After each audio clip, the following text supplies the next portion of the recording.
damage. The Justice Department suing 4 sanctuary cities in New Jersey, accusing them of immigration violations. The lawsuit claims Newark, Hoboken, Jersey City, and Paterson unlawfully obstructed federal immigration agents. The mayors of each city, along with the city councils, all named as defendants. All of the mayors issuing a response today defending their policies and their right to protect their residents.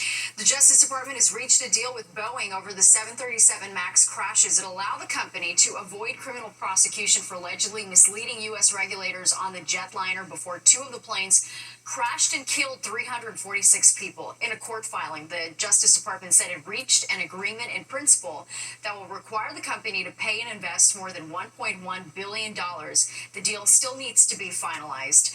And President Trump once again fanning the flames of a trade war. All right, he expressed frustration with the lack of progress being made in potential trade deals with Europe.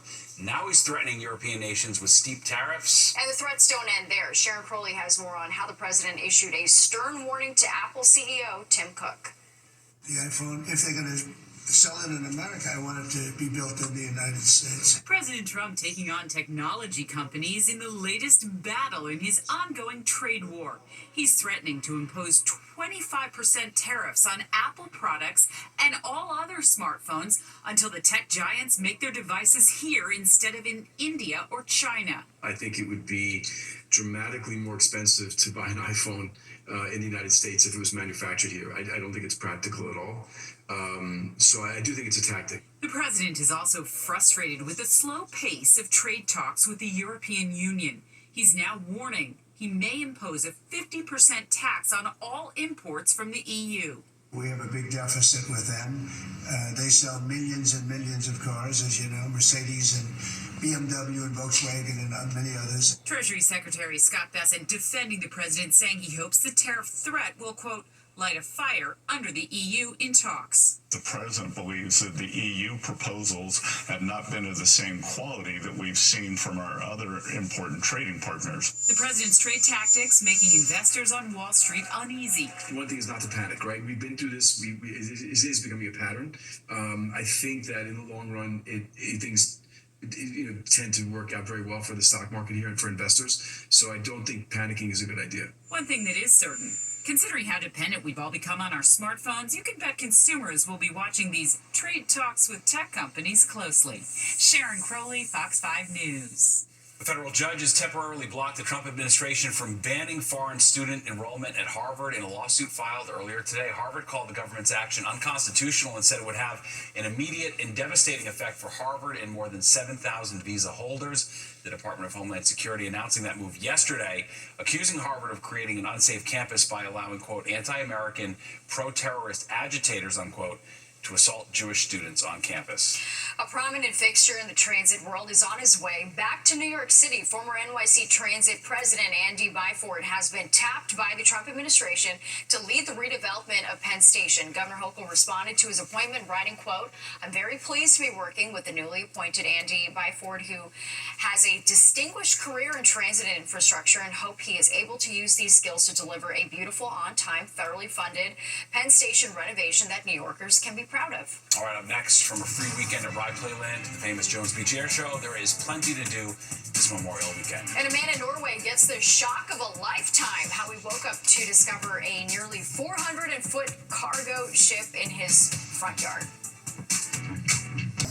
Well, this is definitely a wild scene out of Norway where a huge container ship ran aground and ended up right outside a home. The man who lives in the house actually slept through the whole thing. He told a television station in Norway that he found out about what happened when a neighbor woke him up.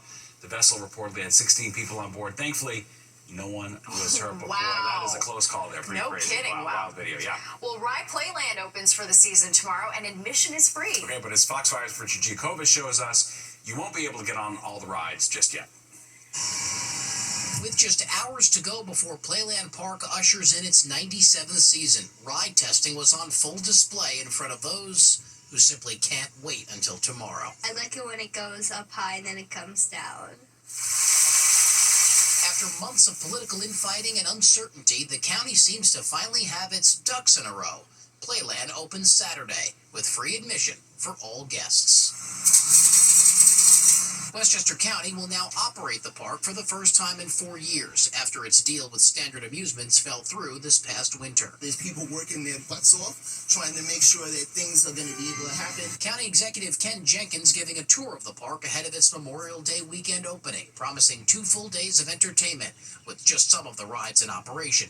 Italian company Zamperla has been brought in for repair and maintenance work. They also brought in some mechanics from Italy to help with our smaller crew to get these rides ready. We come here like a few times a season at least. Playland Park will be open on weekends only, at least through the end of June, albeit without any of its iconic rides in operation, including the Dragon Coaster or the Gondola Wheel. The county officials hope to have those rides and a few others up and running by the 4th of July, and maybe they'll add in some fireworks too. Gates open here tomorrow at 11 a.m. We're in Rye. Richard Giacobas, Fox 5 News. It's open. Yeah. Good deal. All right, well, Memorial Day tradition will again take place at Jones Beach this weekend. That's right. Large crowds gather to watch highly skilled pilots take to the skies preparing for the air show. What a sight, right? The Thunderbirds practice their precision-packed program ahead of this weekend's big show. This year's show marks the 250th anniversary of the Navy, Army, and Marine Corps. Around 300,000 people are expected to watch the air show. Lifeguards will also be at Jones Beach for the unofficial start of summer. Well, maybe this is a sign that some nice weather is just around the corner. Check out this rainbow from over the Rye Boardwalk earlier tonight. That's beautiful with the reflection in the water. Real solid rainbow. It's Wow. incredible. Wow. All right, let's check the forecast now with Nick. We do have some great temperature around the way. I think we earned Yeah. it to have some sunshine and dry weather. To put at it this point. mildly, that is Yeah. for sure. Yeah, things are only going to get better as we head through the long holiday weekend, right, Nick? That's how we're thinking it. Good. Thanks, Nick. That does it for us tonight. If you missed any part of 10 o'clock news, you can always catch an encore on our free streaming app, Fox Local. Where you can stream our newscasts anytime. Have a great weekend.